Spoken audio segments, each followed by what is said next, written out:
Hi, everyone. Welcome back to Mango Voice. And I have somebody you've seen before on our YouTube channel, but I am bringing him back now for a few series. I'm hoping you guys will like this because Kelly Schwartz is the guy that I go to when I really want to talk about numbers, when I really want to talk about what's going on in my practice, because there's a lot of content out there, a lot of stuff where people say, look at this, but Kelly's going to give you the real deal. So Kelly, welcome back to the Mango YouTube channel. Thanks for having me, Laura. Appreciate it. For anyone not here, just never didn't see your video before, tell everybody who you are and what you do for a living. So I'm an escaped convict that learned dental consulting. I get asked all the time, how do you learn dental consulting? I said, well, when I was in prison, it was a release program, but I've been doing practice management coaching for 30 years now. Hard to believe since I'm only 25. We've helped over 850 practices throughout the United States and Canada, and we just customize our coaching programs to help practices where they are and improve on their systems. A lot like what you do, and I think that's why me and you have such a great bond. And then we've learned, tools along the way. We picked up and metrics that we understand, and here we are. All right. So we are going to do a series. And I asked him, I said, let's talk about your favorite KPIs, your favorite metrics. Now, I don't even know if you remember this, Kelly, but like 10, 15 years ago, we weren't even calling them KPIs. Like this influx of dental, like these were just kind of the numbers. I know how to print the old school reports. Like we've been around for a while, but there are great companies out there and we're not necessarily advocating one over another, but Kelly's a huge fan of dental intel. And I said, so show me a number you care about and talk to me about it. So I'm going to hand it over to you, Kelly. Why don't you go ahead and share your screen and let's kind of dig into one or two highest level KPIs that you would recommend offices look at and what they mean. So, before I jump into sharing the screen, to me, overall, everything is about improving case acceptance, right? And so what we have learned is that if patients are scheduling at a high number and doing the treatment, that tells us most or all of your systems are working. So as you know, when you build trust, rapport, and relationship with a patient, that's what it takes to move patients forward. Short of if they're in pain, they just want out of pain, right? But everything else, they need to feel like they trust you and they believe in you. So what we have found, and it's been one of our number one numbers that we track, is case acceptance. And we do this on two different levels. So I have an office up here just to give you an idea. And when we look at the two numbers we want, the first one that we look at is the patient acceptance. What we look for is 80% or better. So what that means is if you presented dentistry, any amount, big, small, in between, if you presented dentistry to 10 patients, this office, for example, 8.8 are scheduling. And we found through measurement that 80% is kind of the gold standard. It puts you in the top 10%, maybe even higher than that. I think DI measures like 10,000 practices and it's a little bit below, but our top practices, 80% of the patients are scheduling phase one.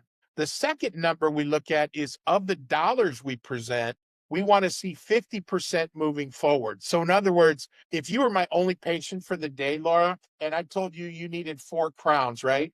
And you scheduled at least one of the crowns, you'd be 100% of the patient, but you'd be 25% of the dollars. The next time you come in, if you scheduled, you'd be 100% of the patients and you'd be 33.3% of the dollars. Then the next time 50 and then 100%. So what we're looking at is that the patients are moving forward at a high clip. 80% are saying yes, and they're scheduling 50% of the dollars. Now, what those numbers tell me is how the rest of our systems are working. So if we get patients in the chair that need work, we convert the work, we're doing a lot of things well. For example, in hygiene, another KPI I use, we can go into that at another time, is it's not about keeping hygiene full. It's about keeping hygiene full with patients who need care. Because if I had 8 patients all day and nobody needed work, everybody's healthy. And I say this all the time, that a perfectly healthy practice is our goal, but as a business, we can never afford to be successful that way, right? We always need somebody who needs work in the chair. So we train to keep hygiene full with patients who need care, find that work, convert that work.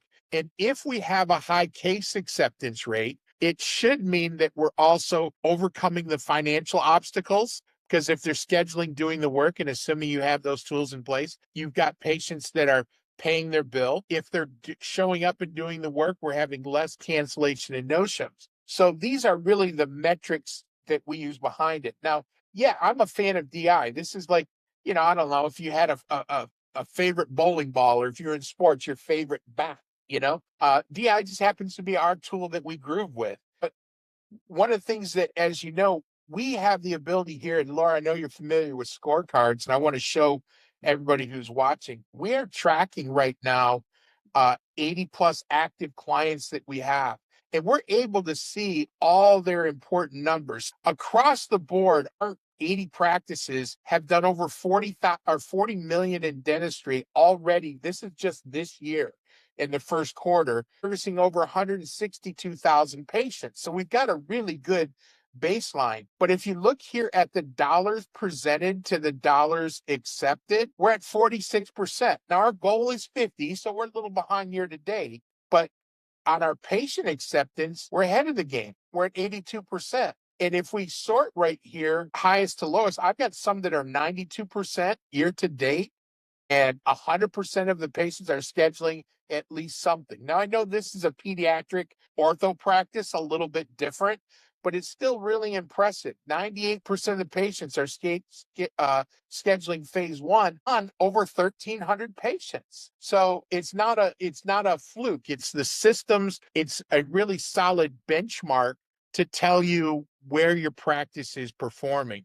So you start with a practice that has, if they look at their numbers, whatever software they're using, or you're starting with them and their percentages are low, everything feeds to that bigger number. Where would you have them first start to look or target? What would be the biggest areas that you see offices not doing well? So I want to show you one here. I got to go into HIPAA mode. But I had a meeting earlier today with this practice. They're going to probably start with me in another week. And I just want to give you kind of a comparison here.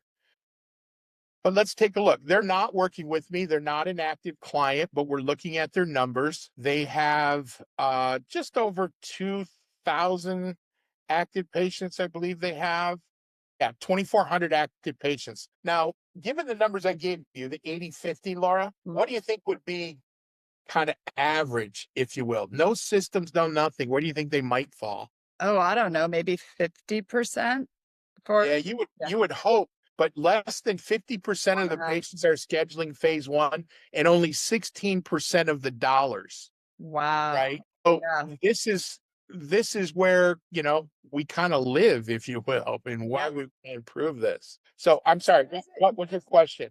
Well, let me ask you this. So, okay, you guys can tell, like, I'm a phone person, I'm a communication customer service, and I go to Kelly for the numbers. Does it matter the dollar amounts that we're presenting, or the amount of treatment plans per, like, you could have 10 patients in the schedule, but if you're only presenting to 5 of them, right? Does that number matter? Well, it does, but here's where offices get in trouble, if you will. And I'll kind of show this. I got to be careful because I want to be in HIPAA mode. Sure, yeah. But like right here, we presented over 268,000 in dentistry. And inside of DI, in this case, we have Provider Pulse. We can look at the cases, average dollars presented. Now, in this particular office, it's not real high, but they're averaging 1,800 as an example.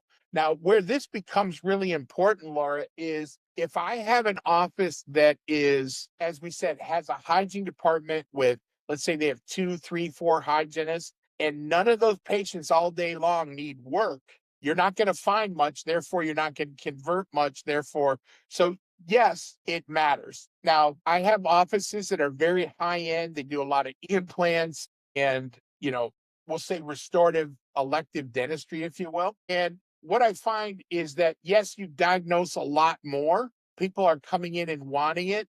But you take the average patient and you present a $20,000, $30,000, $40,000 case, they're going to say, hang on a second, right?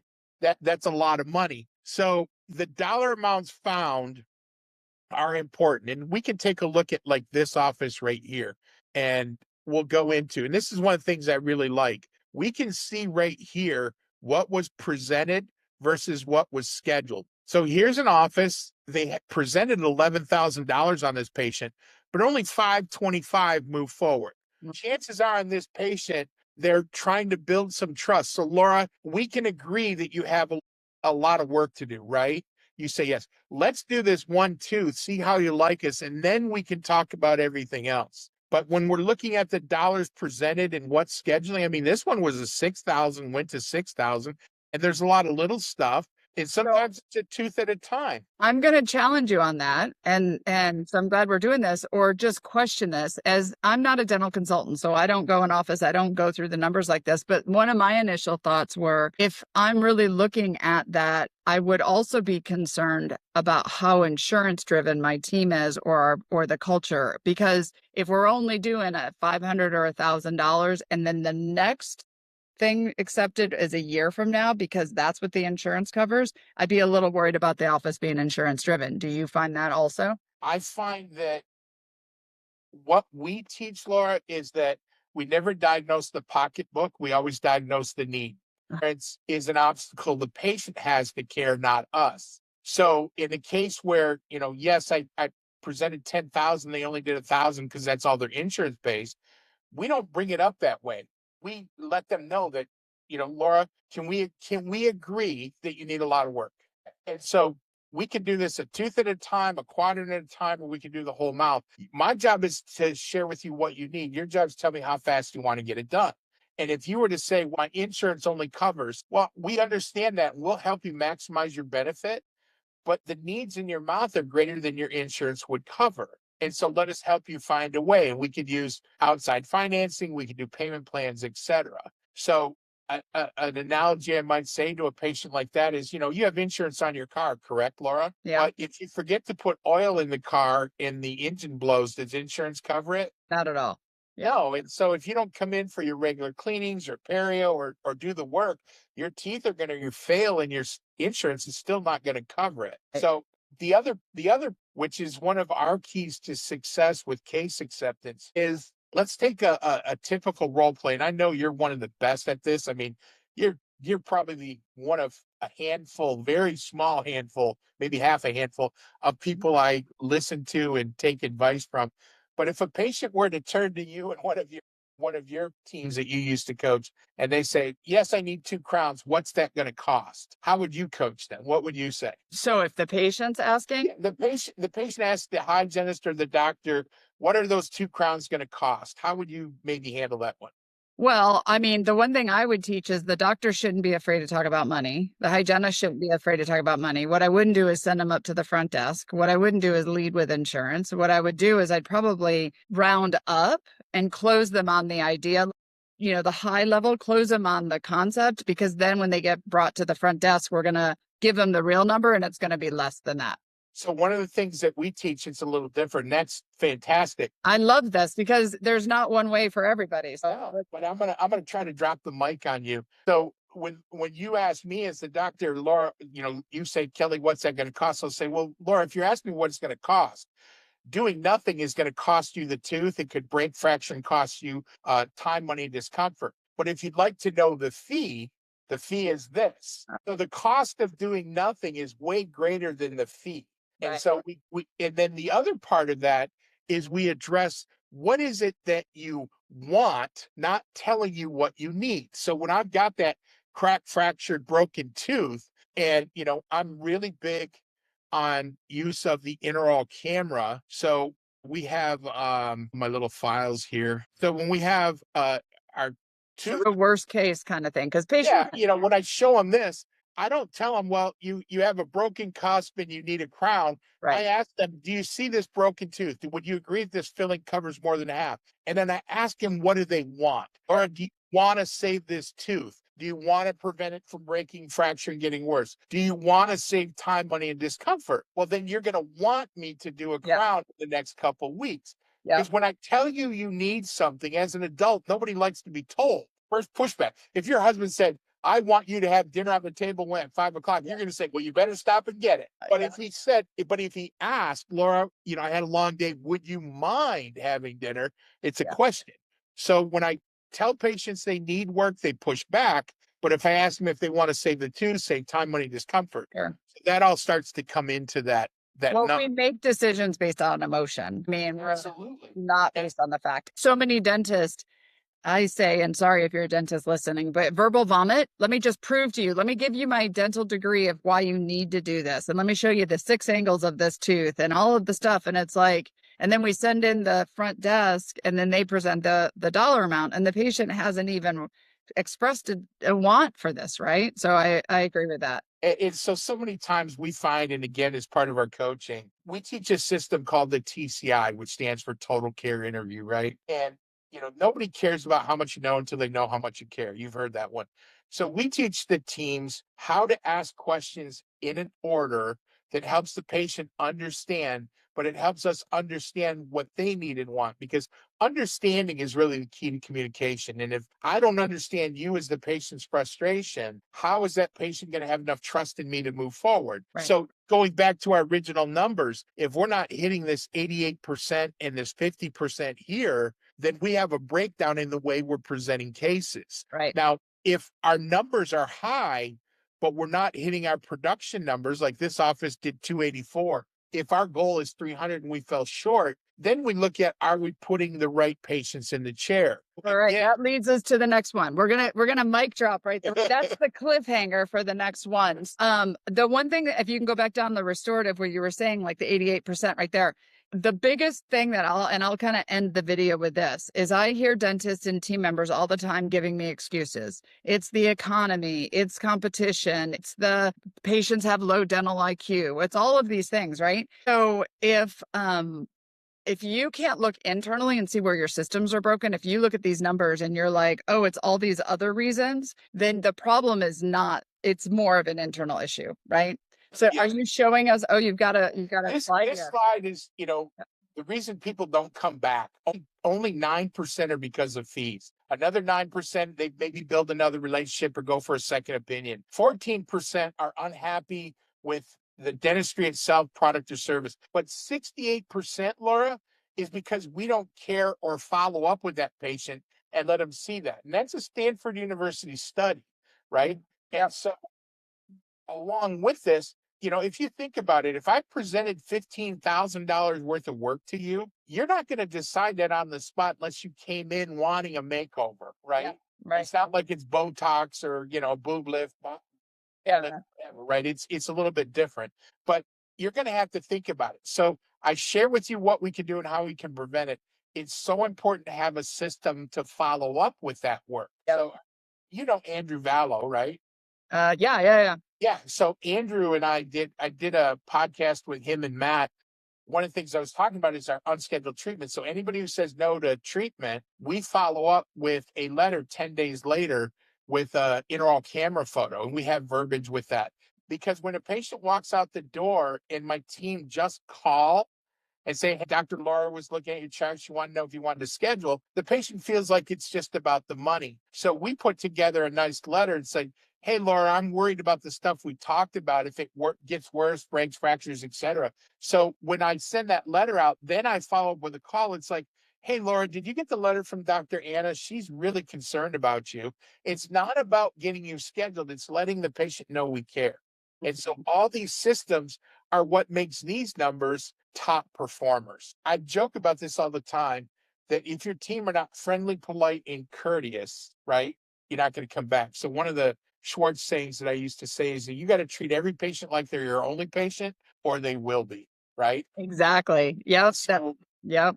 Yeah. I'm all about the fact, sorry, that we have a backdoor problem. And the reasons that people aren't accepting treatment, I mean, 7 out of 10 Americans will accept more if they feel like they get good customer service, and 80% of patients won't when they feel like they're getting bad. So you definitely have to, because we focus so much on the new patient, we forget about our existing patients. So on that note, Kelly, you're a wealth of knowledge. I'd love to have you come back. Anybody watching this, ask questions.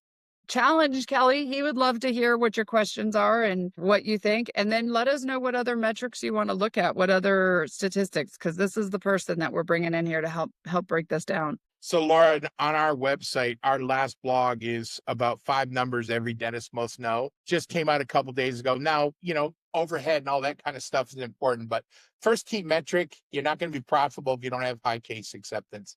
And that's these 2 numbers we talked about today. I love it. Great. Well, we will have you back on another session talking about some more numbers. And in the meantime, everyone, comments below, subscribe to the channel. I'm going to bring on more great people, leaders, to talk about all the different things to help you run your practice. And thank you, Kelly, for jumping into the first one. And thanks for having me. Continued success at Mango. You're doing a great job over there. Awesome. Thank you. All right. Bye bye.